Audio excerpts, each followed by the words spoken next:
About to leave, already packing. Come with me, I'm not really asking. We'll get away to a place where we don't know. About to see the world in action, what we can be, life with no distractions. We'll get away, this is what we waited for. Take my hand, we'll make it somehow. We can't miss out. I'm done living life with the lights out. Die with my own doubts.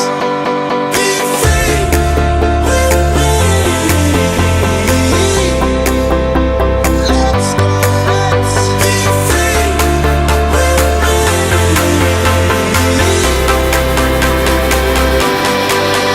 Be free.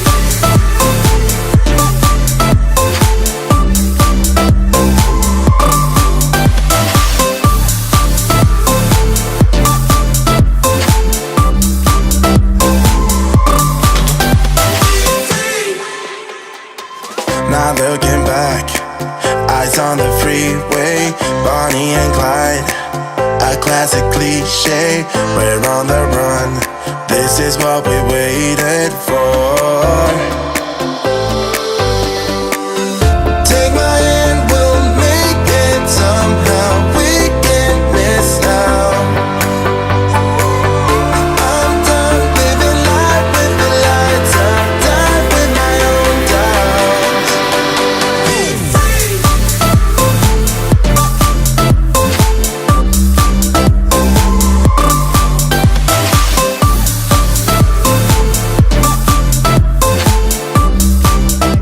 Improved by a whole grade.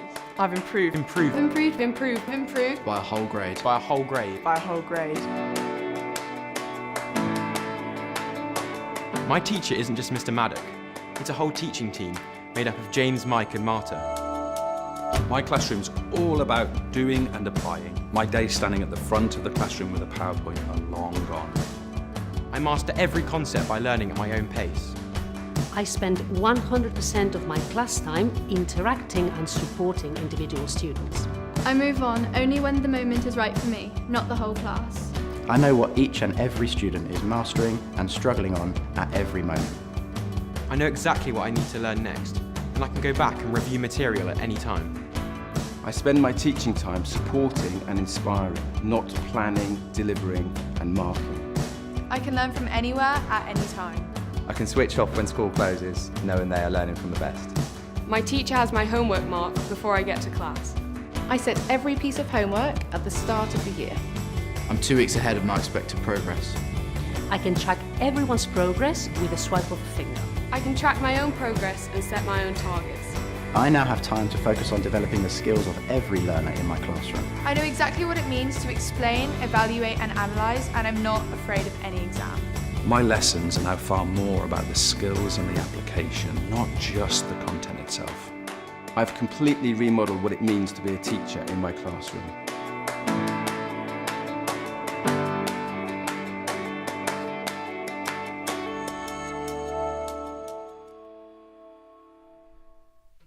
Good afternoon, everyone. I just was about to tell you the date, and I don't know what the date is. I think it might be the 9th. Is the 9th. It's the 9th of May. It's 4 o'clock in the afternoon. You're very welcome. Please subscribe to the channel. I bang on about it all the time. It makes a difference. Please do it. Couple of practical things because we're going to get started pretty much straight away. This is the 4th of 4 sessions on the social cultural factors that relate to advanced level or linear GCE PE. Much of it will also relate to the AS side of this as well, but do check that on your individual specifications. Secondly, make sure that you've got your notes pages available to you. If you're watching this live on your own or on demand, the notes pages are in the description. They're just there and you can download them and quickly print them and get yourself ready for the session. If you need to pause the live show, you can. We've got DVR switched on, which means at any point you can drag me back a bit. Okay, obviously you can't drag me forward because that hasn't happened yet, but you can drag me back. So you can make those notes as you need to within the live show, and of course on demand. You guys already know how to do that. Thirdly, we have two of us in the studio this afternoon, so just introduce you to Marta, who's with us. Hello, good afternoon. Hi. Marta's also going to show us a couple of bits and bobs about interaction. So first of all, Marta, interactive questions. Could you demonstrate that for us first, please? Of course I can. So yes, as usual, all you need to do is go onto the EverLearner.com, go onto news, interactive questions, and then you will find on sociocultural Olympism and the Olympics. Can you see? I remember this time what session it is. Very good. It's very good, isn't it? So you click on Olympism and the Olympics, and hard to say that, isn't it? It is. Olympism. Yes. Olympism and Olympics. Olympism. And yeah, here is a question. Complete the question, answer the question, and then don't forget to click submit. Yes, and we do receive and review all of those answers as we receive them. So please do send them in. It makes quite a big difference. And lastly, before we get started on today, do please interact, especially during the breaks you have in the kind of tour elements here. And Marta's just going to quickly explain that to us, please. Yes, so yes, we've got the hashtag revision break. What are you laughing at? I don't know. It was me. I went really high pitched. All right. So yes, hashtag revision break. Send us the pictures of yourself or your setting. What are you doing while you're having a tiny little rest? Let us know. Yeah, and we do really, we look at all those pictures. We enjoy receiving them. So do please send them in. It's a nice thing to see kind of the context that you're in as well. Do please check anyone in the photo has got permission to be in the photo. We've had some really good ones recently, and of course the one that we find the most entertaining or the most informative, we are going to send you a pack of the roadmap resources out to you. Many people have already received those, and they're really useful for getting you ready for your exam writing skill. So I think that's all from me in terms of introduction, Marta. If we are ready, I'm ready when you are. We are going to change microphones, by the way, guys. We have two microphones in the show today, so you may need to adjust your levels at some point. So just be ready to do that. Okay. Let's go.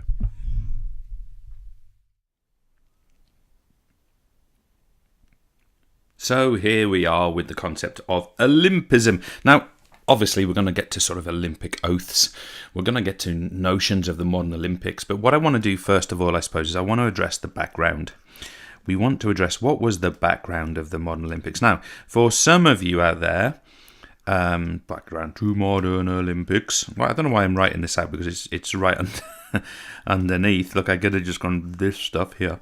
The background to the modern Olympics. Now, for some of you, you specifically need to understand this in the context of the development and rationalization of athletics. You guys who look at track and field athletics, you know what I'm talking about with that. For the rest of us, we need to more generally understand the context and the development of the Olympic Games into its modern format. So I'm going to focus on that, and you guys who are interested in the track and field athletics side of this, you can, of course, extract this information from there. So, first thing for me is we want to have a look at this timeline, and it's kind of a pretty thing. I'm kind of proud of it because we made it. I personally think it's quite nice.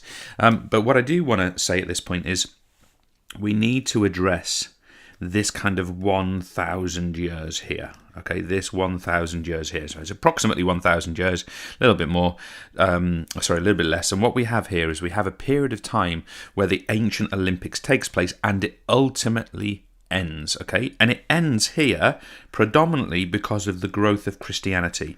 Okay, so the Christian influence that was kind of, what's the right term? You've got to be careful how you word these things. I want to say it was sweeping across Europe at the time. I don't know if that's accurate or not, but this Christian influence kind of ultimately led to the death of this Olympic Games as an event which wasn't seen within a Christian ethic or ethos. So therefore the games kind of came to an end. But what it's worth knowing is, and was a huge spectator event. I mean, it was gigantic, and it was gigantic at a time where transport, communication and travel was extremely limited from place to place, but it attracted audiences from many a mile away. So this in many ways becomes therefore the forerunner to what we want to understand as the modern Olympic festival. Okay, now we're going to fast forward through a gigantic period of history, and obviously quite a bit happened in this period in the world. I mean, obviously, but we're going to fast forward here to 1612, and we're going to fast forward here. Not only going to fast forward to 1612, but we're going to fast forward specifically to a location, and we're going to fast forward to Gloucestershire. Of all the places, I've lived there a little bit in my life. Lovely county, I recommend a visit. But we're interested in Gloucestershire because in 1612, a gentleman called Robert Dover, let's give him his full name, Robert Dover, he developed what we call the Cotswold Games. Now, you already know that we call it how does he spell it with a Y? The Olympics. CK in there. Just check that he had a Y in there. I'm just actually reflecting on that myself. But it was CK on the end. The Gloucestershire Cotswold Olympic Games. So Robert Dover established this game, and it's what we would call a multi-event festival. And it has numerous features to the games which are kind of unique and isolated and seem very special. One of the ones that sort of gets talked about a lot is the model of shin kicking. Okay, and it was a form of combat sport. I mean, you can like it to Muay Thai or MMA today if you like, but it wasn't quite like that. And it was a form of sort of combat sport which became popularized through this event. So in this event, there were athletic events, throwing events, there were combat events. And of course, that is very consistent, albeit stylistically very different, to the notion of the ancient Olympic Games, a multidisciplinary sporting event. And Robert Dover effectively established that in 1612, and it continues today. So if you really want to, you can go and have a little look at that. Now, a further gentleman who's important to talk about became significant in 1850. Notice we're doing a big jump again here, so forgive us for that. But in 1850, we have the development of what we call the Much Wenlock Games. A couple of things about this. First of all, it's a place in Shropshire. You can go and visit Much Wenlock if you like in Shropshire, and you may notice the names there. Wenlock, for example, was one of the, one of the mascots for the London 2012 Olympic and Paralympic Games, so you can see where that name came from. But Much Wenlock, again, was a multi-event sports festival, and it was established by a gentleman. I'm going to write his name up here. His name was William Pennybrooks. So by this time, we are into the realms of having a typical, and now in two different locations, multi-sport event in England. Now, a couple of things about William Pennybrooks. I'm actually going to put this down here. Let me just write down here. Let's call him Dr. Brooks, because that's a nice way to refer to William Pennybrooks. Dr. Brooks. A couple of things about him that I think you should be aware of.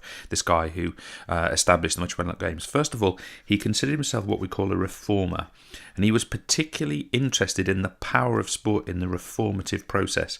He was dedicated to a model of education. So again, for us, and if there's teachers in classrooms as we do this, for example, this becomes a very significant figure, because this guy in many ways was one of the first proponents and advocates of a system of physical education, or the value of physical education for a broad range of people. So that becomes a very interesting notion. So let me establish there that physical education was a key principle by which he valued and wanted to establish within his games. And the other thing he did was he tried to influence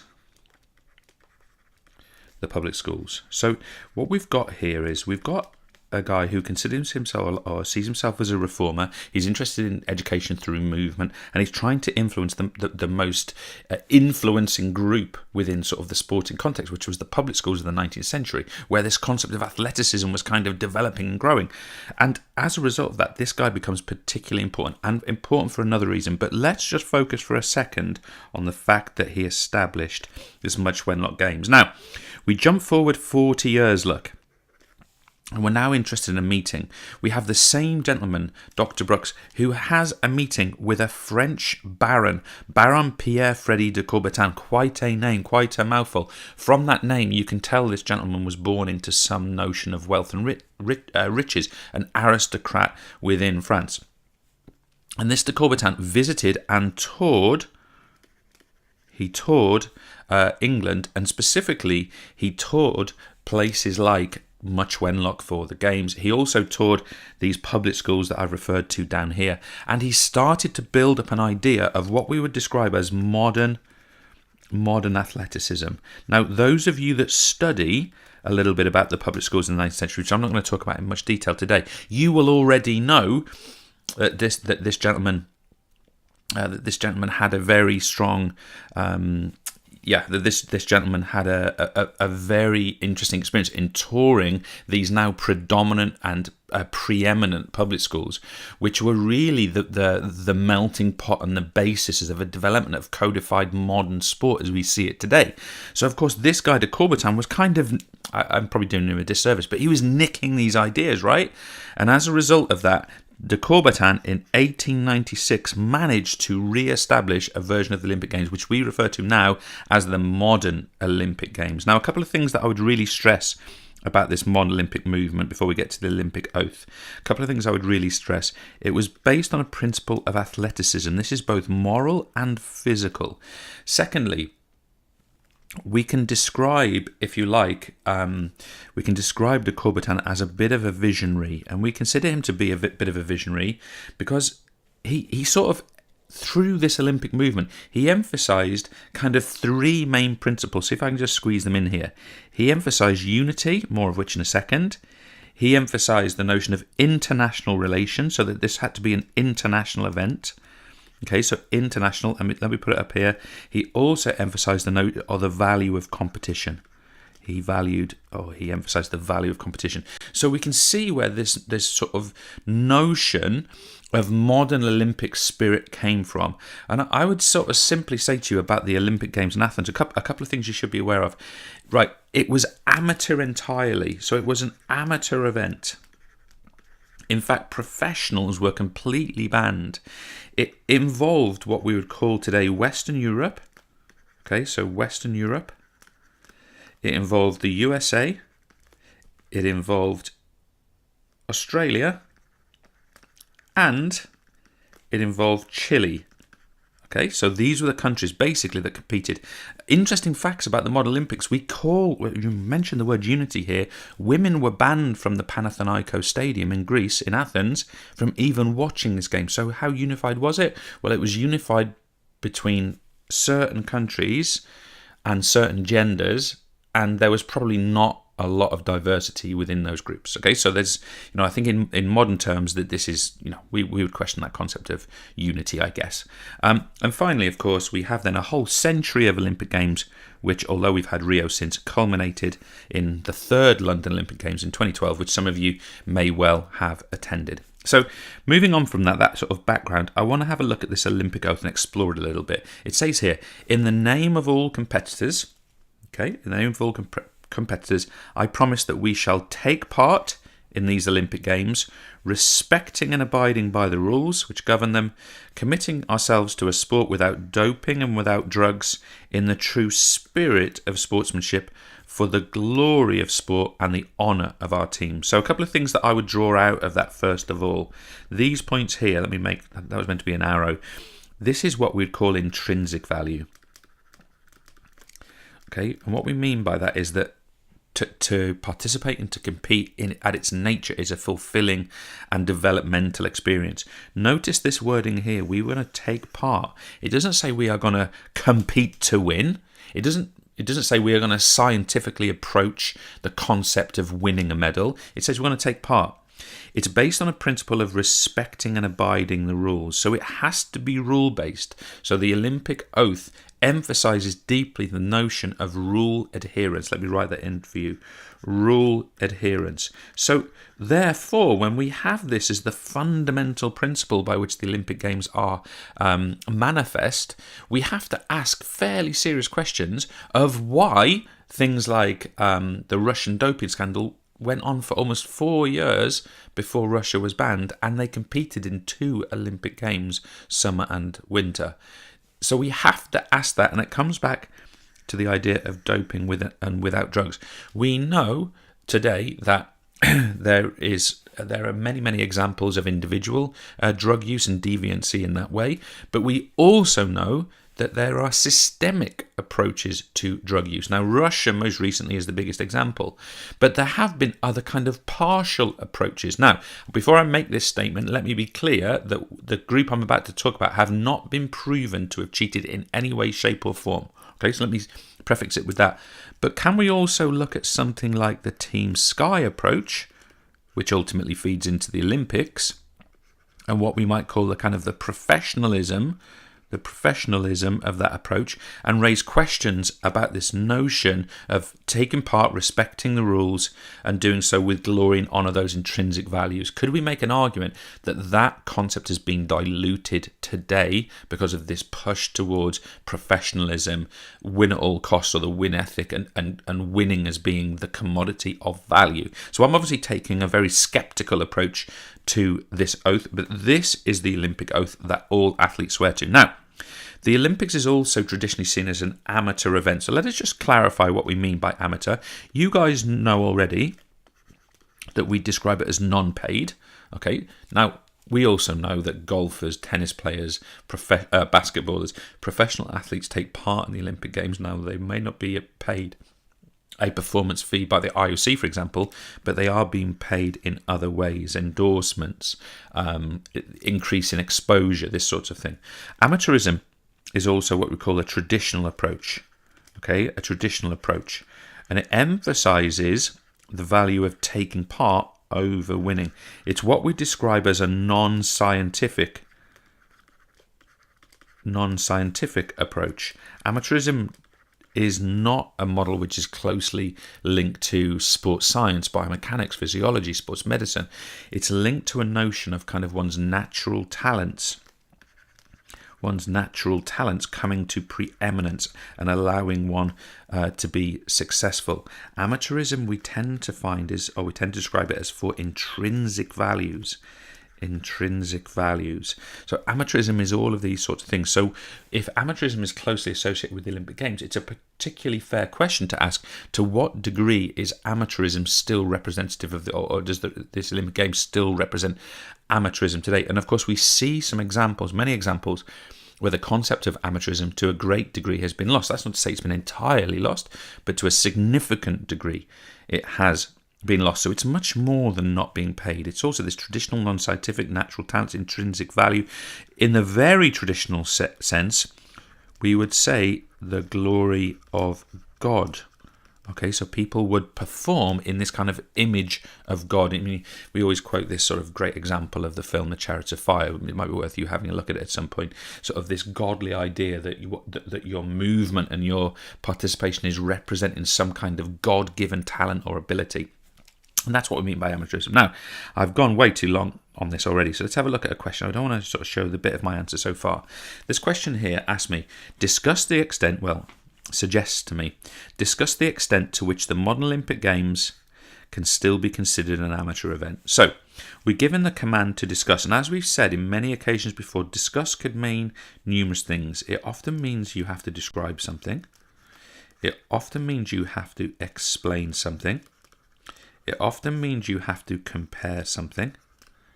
It often means you have to evaluate something. Okay, so when we look at this question, we have to sort of decipher what is behind that discuss command. Now, for me, I look at the command discuss the extent, and then it's going to give you a statement. To me, what you're doing there is you're evaluating a statement. To what degree is it true? Now, close to that is a notion of justifying. You know, you have to kind of justify that statement is true if you're asked to do that.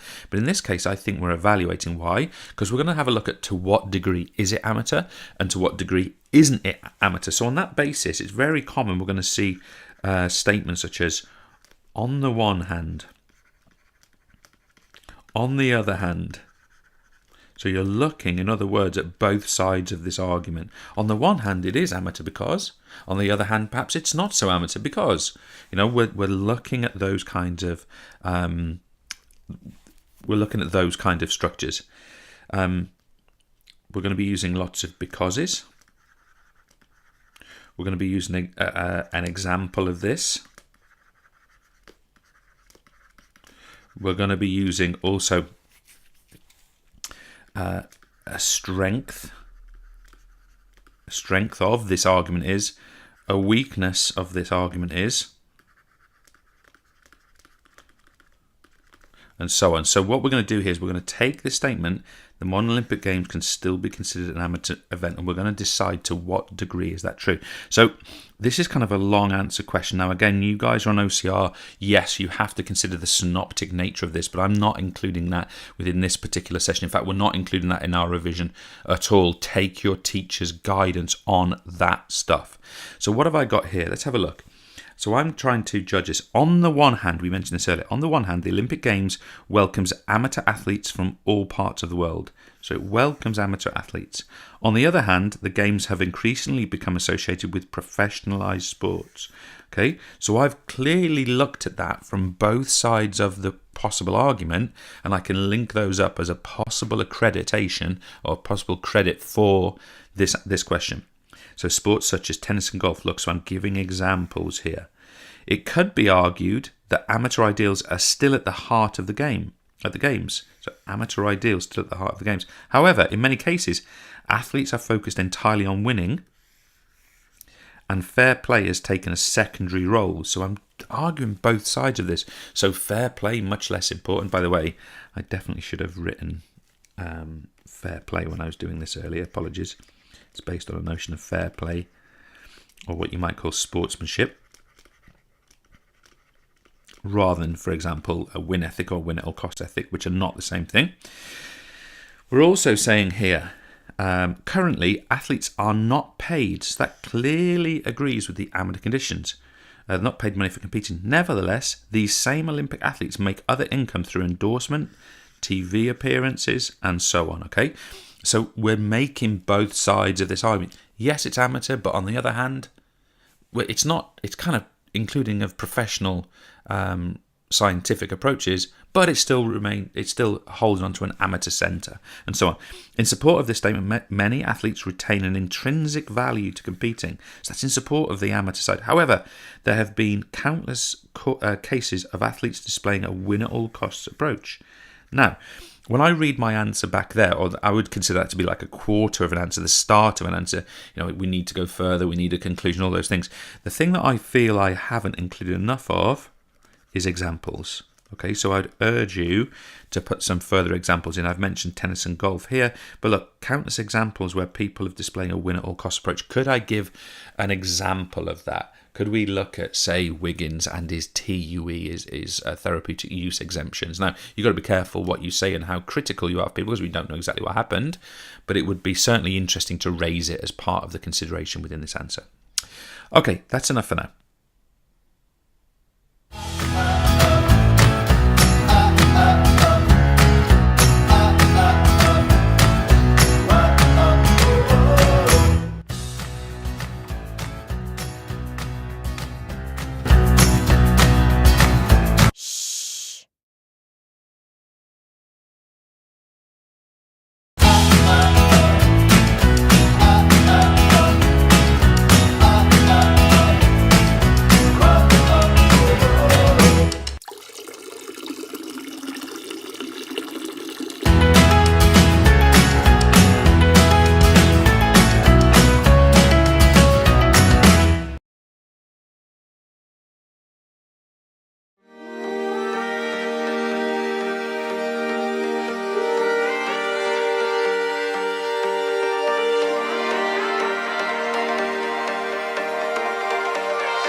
was a bit of stuff about Olympics and that.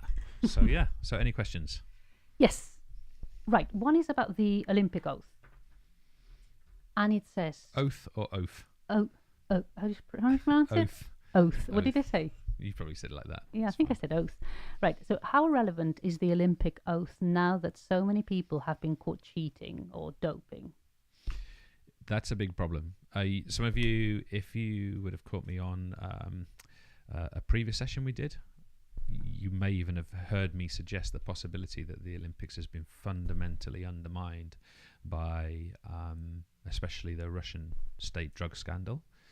And I would argue that we are extremely close to a model whereby, just realised my phone's buzzing in the background, where we are extremely close to a model whereby that undermining of the Olympic tradition is so significant that we could potentially be facing the impending death of the Olympic Games, at least as its traditional structure. Now, whether that then morphs into some even more hyper-commercialized, money-spinning modern concept is very predictable, because I can't imagine something as profitable as the Olympics would. I'm going to talk about that in a second in terms of 1984 and Peter Oberoth and what have you, but something as profitable as the Olympics is going to be allowed to move on. But I think I have two main concerns over the Olympics. First of all, I think it's a magnificent event, so don't read into these comments that somehow it's a doom and gloom situation, because that's not the case. So I have two primary concerns over the Olympics. Okay, so concern one is the acceptance of a proven drugs cheat, and the classic case of that, there's numerous over the last 30 to 40 years, but the most recent case of that is the Russian drug scandal, which went through 2 Olympic cycles ultimately before those Russian athletes were banned. And this is no anti-Russia thing, this is just objectively the case. So I don't think that we can stand up and say that the Olympic oath and the Olympic ideal is consistent with that permittance or that permission to allow those athletes to compete, despite the gigantic evidence that was presented in that case. The other issue for me is that, as I mentioned before, the Olympics is a deeply commercially successful venture, but the vast, vast, vast majority of that commercial success does not go to anywhere near the athletes. So on that basis, I think that the Olympics is in those two areas is a ticking time bomb of inevitable change. I think there has to be an inevitable change, that we either have to break away from the Olympic tradition and oath completely and create a new notion of the Olympics, or we have to somehow redress that balance. And I'm not sure which is the practical or best way to go. I would like that return to that traditional identity of the Olympics. That's not to say we can't have rugby union or golf or basketball in the Olympics, but to return to that more traditional value, or at least closer to it. But some people would argue that we just have to use the Olympics as a representation of what society is more generally, as a commercial structure and a representation of our competitive society. But do you think there is more cheating now, or that more people get found? Both. So it's definitely the case that more people are outed, whether you're talking about doping or anything else. That is certainly the case. You just have to look at the range of TV cameras that which would catch in competition deviancy, such as impeding an opponent or strike or whatever. So there's definitely more discovery of that kind of thing, and also better look at the biological passport in doping controls by WADA, for example, helps with that as well. But I would also argue that the shift towards a highly commercialized structure of sport more generally has meant a parallel shift towards deviant behaviors by participants. That's not to say there weren't any before, it's just that I would argue that there's more now. So coming back to that Olympic oath, I would say that is very, very deeply undermined in the modern concept of the Olympics. That's not to say it can't be rectified. I think it can be rectified. Nevertheless, there are some serious issues in there. Mm-hmm. Yeah. But, I mean, I suppose I was just thinking that you're interested in this, huh? Yeah, no, it is. Yeah. Well, I suppose when you do something for the sake of it, when you do sport for the sake of it, in a way, I suppose cheating doesn't really make a lot of sense, because if all you're going to get most of it is personal satisfaction, that you're not going to get that if you cheat, even if you win. But I suppose when you get paid a lot of money, then I suppose that's when it becomes more tempting. No? As soon as the stakes are raised in that way, that the potential gains are so much more significant. Look at the concept of the star, the wealth, the status, the fame. People are going to take massive risks to get to that position. But the thing is, by definition, the star is on its own. There are very few that transcend to that level. So, of course, what that can tend to lead to is kind of sort of a collateral damage of a mass of people that never reach that level but have taken the risks anyway. And whether you're talking about doping or other forms of deviancy, I think we have to anticipate that those types of behaviours are going to be more and more endemic to the sporting system as we go forward. So who knows? I could be wrong, but that would be my. I don't want to give a doom and gloom view on it. I just think that is the reality of the circumstance. That's the sort of shift that we're seeing. Okay, I've got another question, but do you want me to ask it now, or you want to go on with the second part? Yeah, my other question was going to be about amateurism and there not being a high involvement of science in it. I can think of many people, especially if I think about, for example, running or cycling, many people who do it for fun, but they actually use, you could say they use quite a high degree of scientific technologies, like, for example, heart rate monitors, GPS, and also things like, physiotherapists, specific nutrition. Can they still be considered amateurism or not? Is definitely a blurring of the concept. So amateurism we would traditionally call a non-scientific approach to sports performance. But Marta's right. Of course, what you're seeing even in the most deeply amateur, even me, for example, I haven't got it on right now, but I might wear a Fitbit and monitor my heart rate, monitor my training intensity, that kind of thing. Have a whole cycle and trend of training feedback in that way. So we are getting more scientific. But I think if you think of it as like a shunting, so I still think the amateur is here in its scientific approach when the professional is up here. It's just that technologically it appears that this has become more scientific. You're still talking about entry-level considerations here. Cycling's an interesting one because people will spend a hell of a lot of money on cycling technology, thousands and thousands of pounds on different types of bikes, for example. So yeah, I suppose you could make an argument that amateur sport has become more scientific by the advent of affordable technology. So yeah, that's probably a fair criticism of the point I made. Thanks. You're welcome. Anytime. All right, good stuff. Right. Okay, shall we? Yep. Let's get on with Olympics Part 2. Come on.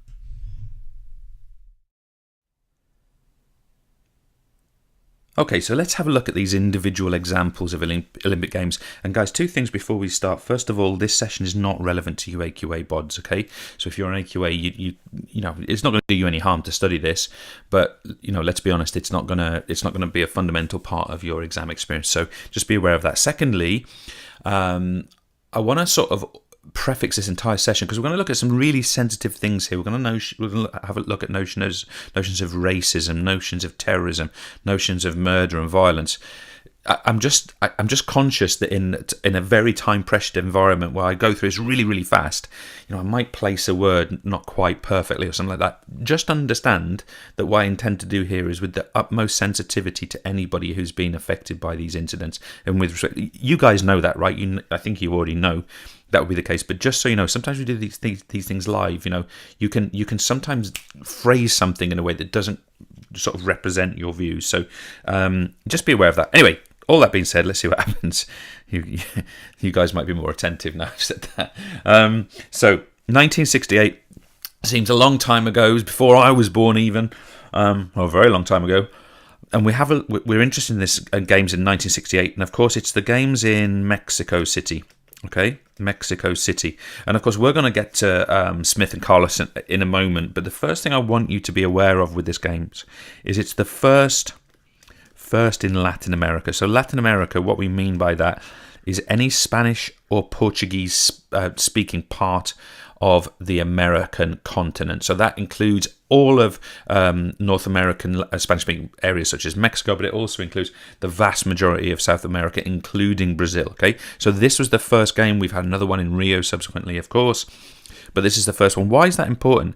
Well, it's important because of what we call political suppression. Now, we don't talk about this anywhere near enough, I don't think, but 10 days before the games started, there was actually a massacre just outside Mexico City of people who were opponents of the political system at the games. So just be aware of that. So there was a massacre just before. So there were huge protests as these games started. You can kind of imagine what that would be like. Okay, so just be aware that it shouldn't be considered a side story to these games. This is pivotal stories to these Olympic Games, but it tends not to be the bit that we focus on as much. The bit we do tend to focus on a lot is the winning of the 200-meter Olympic title by a guy called Tommy Smith, and the bronze medal performance by John Carlos. And you see these two gentlemen pictured in the image here. So this is Tommy Smith here, and this is John Carlos here. Okay, so we've got, let's call them gold and bronze, G and B. So they won gold and bronze in the 200 meters. Now, both of these athletes ended up suspended. Well, why? And the reason that this happened is because while they were on the podium, they made what became known as a Black Power salute. If you notice, both of them are wearing a gloved, displaying a gloved fist. If you also look really carefully, Smith is wearing a right glove and Carlos is wearing a left glove, because it was actually a pair of gloves, which was given to them, it's believed, by this guy, Peter Norman. Okay, so it's believed that he actually passed the gloves on to them, but they gave what's called a Black Power salute. Now, without getting into deep details in this, you have to understand that this was in the era of the civil rights movement within the United States, and took a place at a time where the legal status of non-white people was literally lesser than that of white people. So it's ironic that we call it a Black Power salute, in my opinion. It in many ways, although obviously they're representing the opposite idea, you could describe this as a Black Powerless salute. What they're trying to say here is that there's an atrocity taking place in our home nation, and we're trying to draw attention to it, and they gave what had become a fairly customary salute of the clenched black fist to display this. Okay, so of course this wasn't taken well. People get very offended, as you probably realise, by opposition to things like racism and what's the words I'm looking for? People. The issue was found with this was not that there was a deep racist society in the US, but that people sort of pointed to it. Okay, and you can draw your own conclusions to that. Now, I'm going to talk to you about Peter Norman. He's the guy here. He was from Australia. I think he's still alive, actually. He's from Australia. And he won the silver medal. Now, he did two things. He gave the gloves, as I've just mentioned, or it's believed that he did. He gave the gloves and he wore a badge. Now, I don't think you can really see it on the image. Perhaps you can see it on your sheet better than I can. But he wore a badge in support of the two athletes as well. And it's stunning what happened to him. So he was completely ostracised by the Australian system after this. And not only did they ban him, but they banned every sprinter on the team in the 1972. So they refused to take any sprinters because of what this guy did. And again, at a time where it's arguably a very, very just cause, right? So a couple of key terms. Make sure you include in your answer the idea of a black gloved fist. Okay, that's important. And the other thing is that the athletes, and it's often not talked about this bit, they wore black socks, no shoes. Now, I'm not exactly sure why that was, but I'm assuming it's sort of a back to the earth type concept. Okay, so I'm not sure exactly why this was done, but one of the representations of this sort of Black Power movement was the idea of wearing black socks and no shoes. So just be aware of it. And it was considered, please accept this is not my view, it was considered a disgrace, and it was considered a disgrace to the US. Okay, so their racial policies apparently weren't a disgrace, but the fact that someone pointed them out was. So you can reflect on that yourself. So very interesting politicisation of those games. Now, 1972 is where we get to Munich. Feel free to call it München. For those of you who know a little about German, you can do that. And Munich, of course, city in southern Germany in Bavaria, and they held the games in 1972, and they had a beautiful slogan for their games. It was called Die heiteren Spieler, or what you and I might understand better as the Cheerful Games.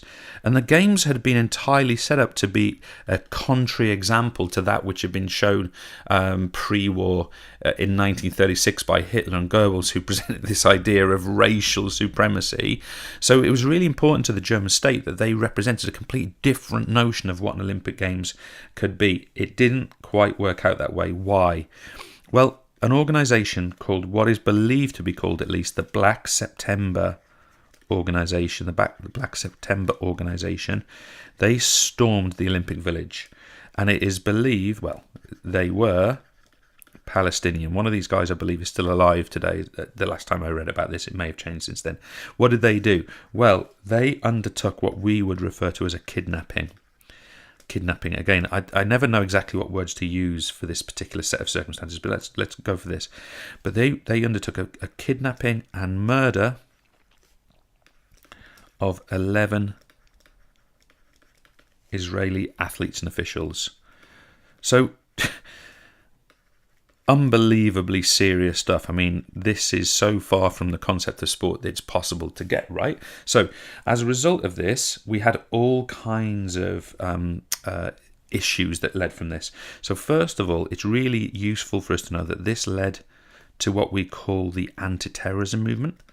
Now, this seems pretty common to us today, but it was really this event that predicated the anti-terrorism movement, and it's something we read about or hear about fairly commonly today, but it came out of this particular event. And a couple of things that I would like you to be aware of and reflect on this. The games were stopped. Now, I haven't finished my sentence yet. The games were stopped. What do you think I'm going to write next? For 24 hours. Okay? So the games were stopped for 24 hours. Reflect on that a second. So 11 people were captured and murdered, and the games were stopped for 24 hours. What's your view on that? What do you think that represents? It's a very interesting thing to reflect on. Now, just a couple of details about the incident. So 3 of the terrorists survived this event, as I said before, 1 still alive today.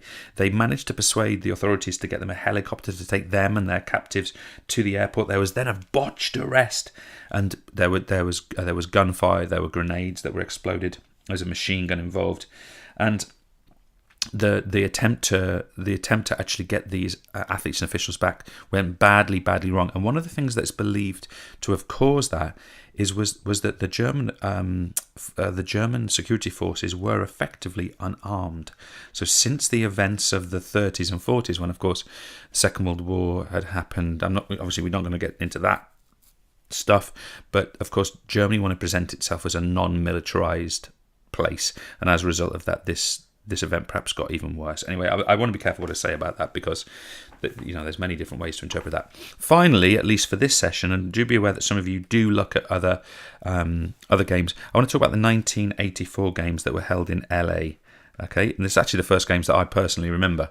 So a couple of things that are really useful to know about this. First of all, we get the boycott by the Soviet Union. Now remember that some of you might not know this, but in 1980, the US, led by the President Jimmy Carter at the time, and 64 other countries boycotted the games in Moscow. So there was a boycott by the Soviet Union plus 13 other nations. So in total, 14 nations actually boycotted this games. So we got 14 nations in total, and we would call those the Eastern Bloc. Okay, so in these old Soviet times, it's what we'd call the Eastern Bloc. There's no K on the end of bloc for some reason. I never know why that is. So as a result of this, those that boycotted, they organised their own games. These 14 countries, they organised what we'd call what they referred to as the Friendship Games. So they had their own little breakaway Olympics. Okay, so it's kind of a weird situation to reflect on it now. And eventually, in 1986, so 2 years after the Olympic Games, there was something held which was called the Goodwill Games, which eventually saw American and Russian athletes compete against one another in that environment. Now, at that point, it would be fascinating if we had more time to look at things like deviancy around this period, to look at endemic drug use by both states. It would be fascinating to do that, but instead we're going to move on to something else. I want to talk to you about a gentleman whose name is Peter Oberoth. Oberoth. Peter Oberoth. Okay. Now this guy, Peter Oberoth, he was what we would call the organizer. So he was the organizer of the 1984 games, and he did something incredible. He was the first, or this was the first privately funded games. Now, all of the games before this had been effectively funded by states. Okay, so this was the first privately funded games. And what happened? They made a surplus of $250 million. $250 million surplus. So it was the first commercially successful Olympic Games that had ever been held. And it's really useful for you guys to reflect on that. And the games were effectively organized by 150 entrepreneurs. So think, I guess in today's world, it would be your Bezoses and Musks. These kind of guys would have been the organizers, these 150 entrepreneurs. And they basically, one of the key things that they did was that they recruited very aggressively sponsors that would sponsor this games, and as a result it became sort of a very commercialized image of what we would consider to be that traditional amateur sporting event that we talked about a little bit earlier on. So Peter Oberoth is a very important character because he effectively structured what we would refer to today as the modern Olympic movement with regard to its commercial structure. So we're interested in him for that reason. Now, I think if I remember right, that's right, I just have to do a very quick change of canvas and I'll come straight back to you with examples of answers on this topic.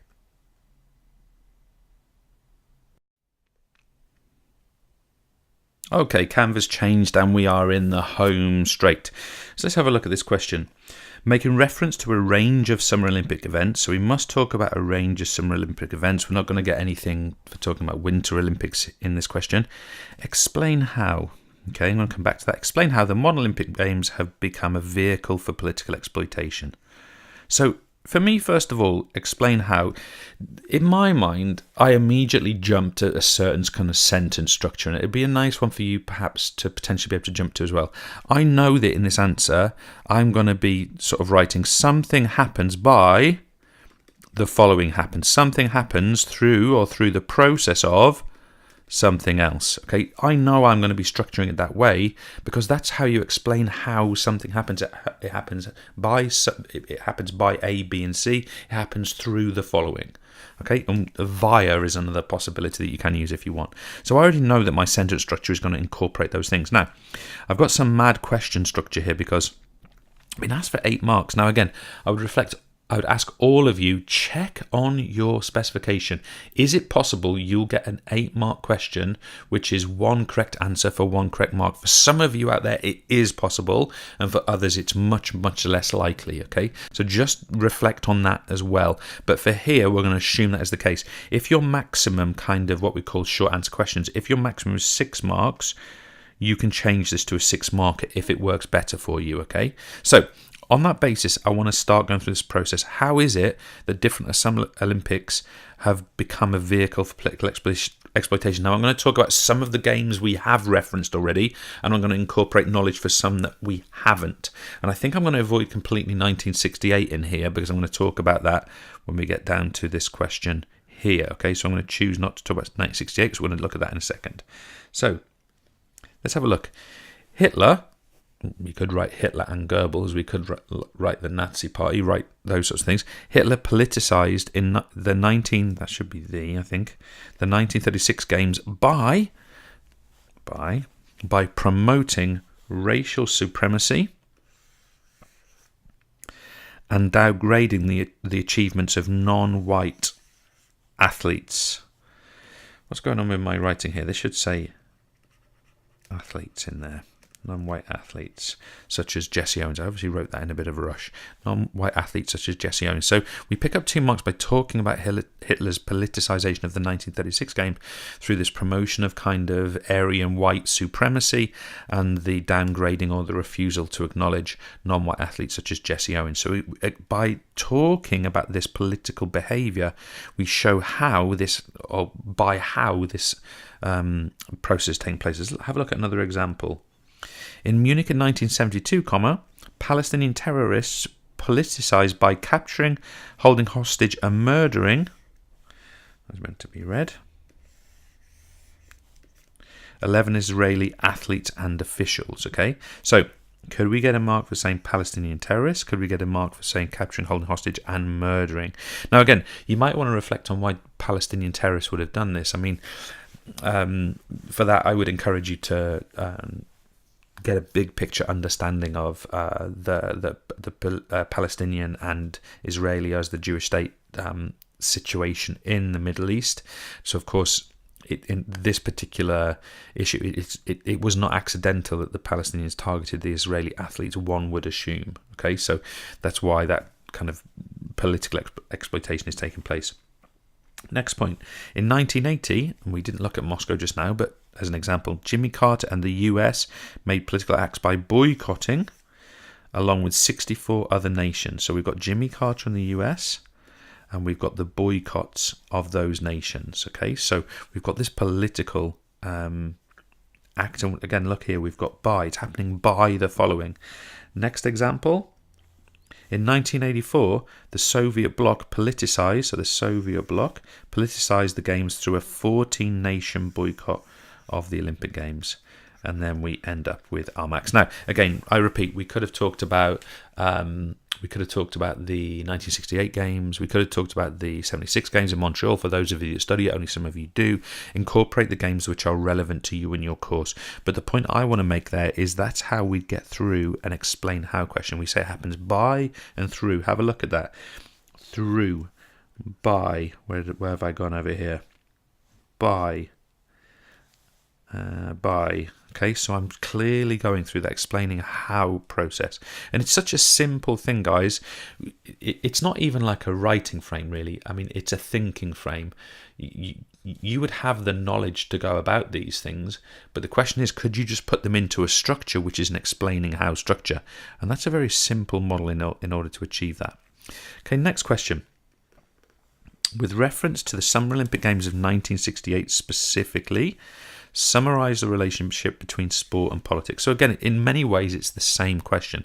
This time my skill is summarizing. Now, summarizing is very similar to describing. If you want to know the exact description of summarizing, it's give the main details. Okay, give the main details. You don't have to say why. You don't have to say how even, but you need to give the main details. Summarize the relationship between sport and politics. So let's have a little look at that a second. So first few points. The 1968 Games were characterized by two political events. Firstly, after winning gold and bronze respectively, Tommy Smith and John Carlos, let's link those up and give us a mark, each raised a black gloved hand in what is described as a black power salute, and were immediately suspended by the US team. Now, perhaps at that point, we might even get a submax at that point. And what do we mean by a submax? It means that we might only have 3 of those 5 marks available for talking about that kind of Smith-Carlos black power aspect of this. How else was there a relationship between politics and the Games? Let's have a look at what we've got. Furthermore, Peter Norman, who finished second, wore a badge in support. So again, that could potentially get us another mark, but we're going to assume we've got our submax. Secondly, this was the first Games in Latin America and was surrounded by protests due to political suppression. And now we've got our max. So if we think about the descriptions that we made of that 1968 Games, there were basically 2 main political features. One was the issue surrounding Carlos Smith and Norman in the 200-meter podium, and the other one was about the political protests by Mexican people towards the organising body. Now, again, you could of course go on to talk there about the massacre, and that massacre, as I said before, was 10 days before opening ceremony. I can't remember how many people were killed in that massacre, but it was a lot. And the idea was that they specifically killed political opponents of the political system that was in power. So again, if you look at sort of other historical examples of that, other precedents of that, you get to some dark places in human history, and we're saying that basically this happened as well just before the 1968 Games, and as a result we can see the clear link between Olympics or sport at Olympic Games and politics.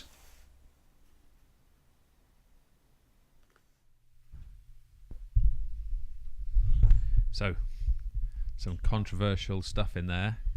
I hope I place my words correctly. It does make me nervous doing sessions like that because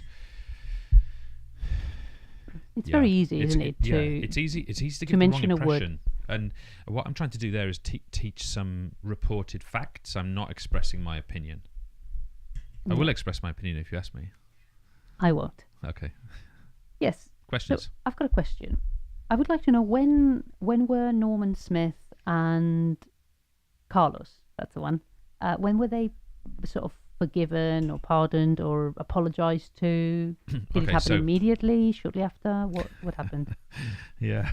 So just to clarify, there's no one called Norman Smith. It's Norman, Smith. Yeah, that's what I meant. Carlos. That's what I said. It just came out as Norman Smith. Oh, right. Okay. I heard Norman. So I'm sure there are people called Norman Smith. I'm sure there are. But yeah, so Peter Norman, Carlos and Smith. So they were never pardoned is the basic answer to that question. So today, no pardon has ever been offered to Carlos and Smith at all.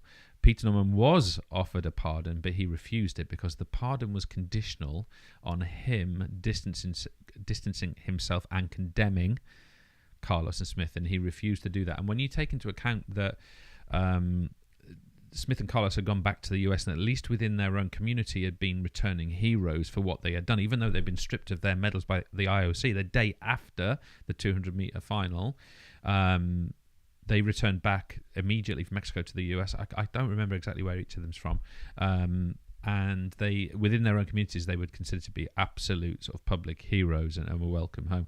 Peter Norman was treated almost exactly the opposite. He was literally alone in Australia, someone who was deemed to have behaved himself horrendously within that, and he was completely ostracized by the Australian system. So I think it was about 20 years later he was asked to condemn the events by Smith and Carlos, and he refused, and for that reason he was never issued a pardon, although I believe he did keep his medal.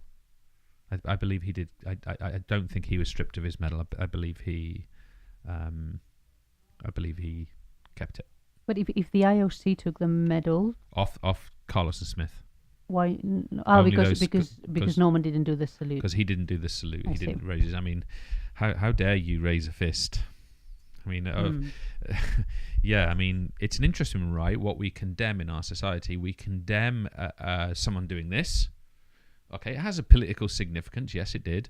But at least at that time, what seems to be so condemnable is the actions of structural racism and societal design, which favours one group of human beings over another. But it didn't seem that people were as ready to condemn that.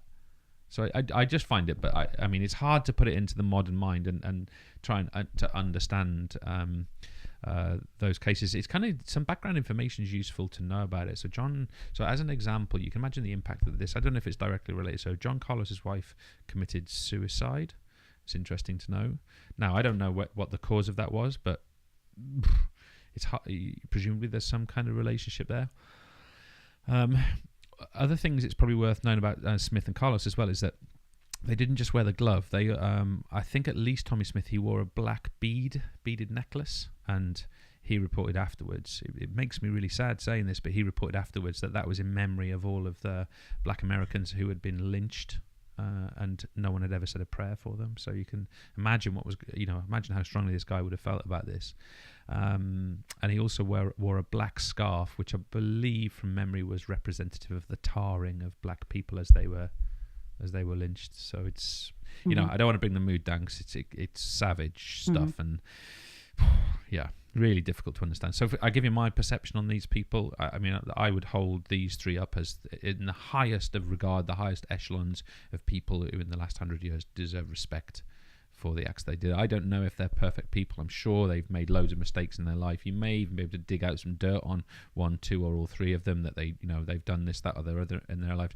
But at least in this incident, I think they deserve massive respect for what they did. I mean, I was just thinking, it's interesting to think how what happened in 1936 with Jesse Owens was so condemned and criticized and rightly so, if that's what happened, of course.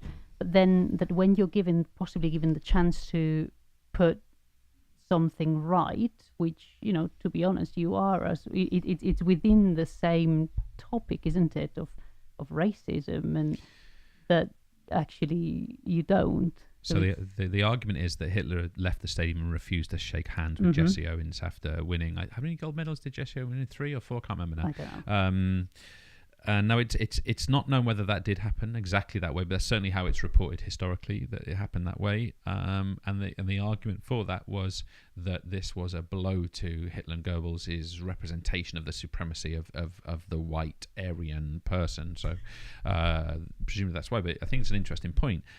In 1936, the whole movement was the way we look back at it now, the movement is in support of that that African American athlete. And when we look back at the 1968 issues, yes, today historically, I think most balanced people would look back at that and say, yep, they did the right thing and we support what they did. That at the time they were the condemned ones.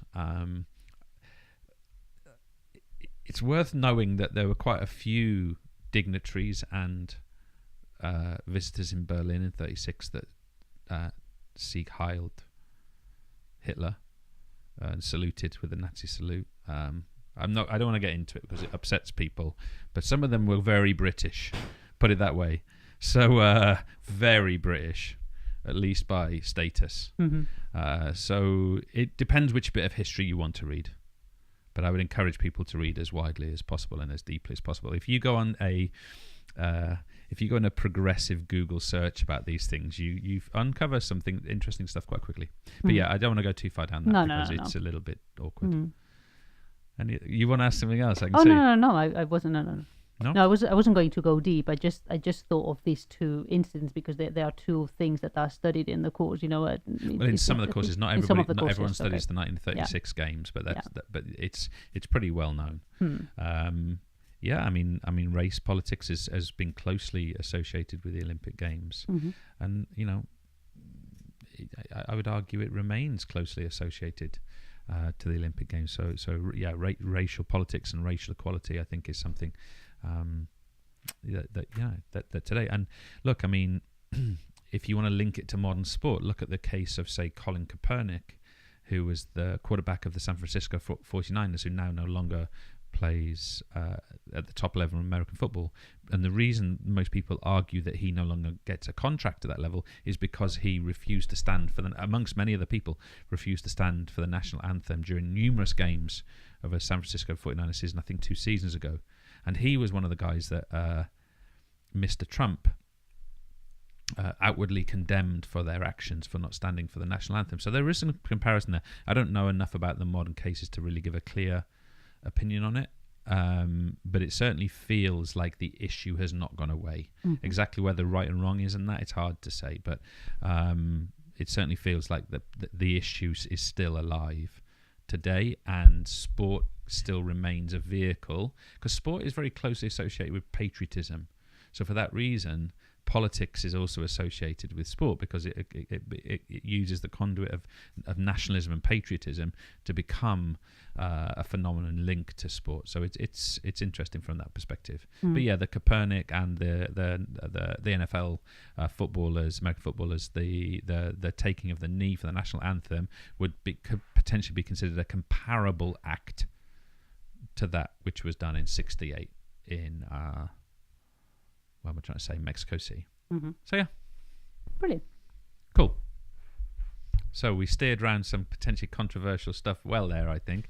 Guys, it's really difficult to do this live, because it really makes me nervous that I'm going to say something out of place, I don't think it out of place. It's just that sometimes, it's really sensitive. When you talk about like race politics, when you talk about terrorism, when you're talking about Hitler, Goebbels, it's like, I don't want to be misinterpreted. So I try to be as direct as possible. But it is interesting how you interpret these events and how this information is presented to us. I would certainly say that's something that people could question and ask more questions about. Anyway, that's that. think it's time to go, James. It is time to go. I'll shut up. All the best, guys. Have a great evening. Subscribe to the YouTube channel. We really appreciate you being here. You teachers who get your students in live, we appreciate you. Thank you, thank you, thank you very much. Have a great evening. Take care. The traditional classroom environment doesn't suit everyone. Students that don't fit this pace of learning begin to lose confidence. The problem is, the current learning model has holes in it. Luckily, the EverLearner.com is here to fill those holes. With the EverLearner Classroom, each student is given a chance to master each subject at their own pace. With thousands of video tutorials and tens of thousands of automated questions on the site, students can progress at their own individual pace. And because every interaction is tracked within the site, teachers can review students' progress and gain access to razor-sharp data. Teachers will have more time to engage with small groups and be better informed of where their time and support is needed. With the EverLearner, teachers can leave the traditional model behind and become facilitators, coaches, and inspirers. There's a reason we have over 100,000 registered students. To learn more, visit our website today.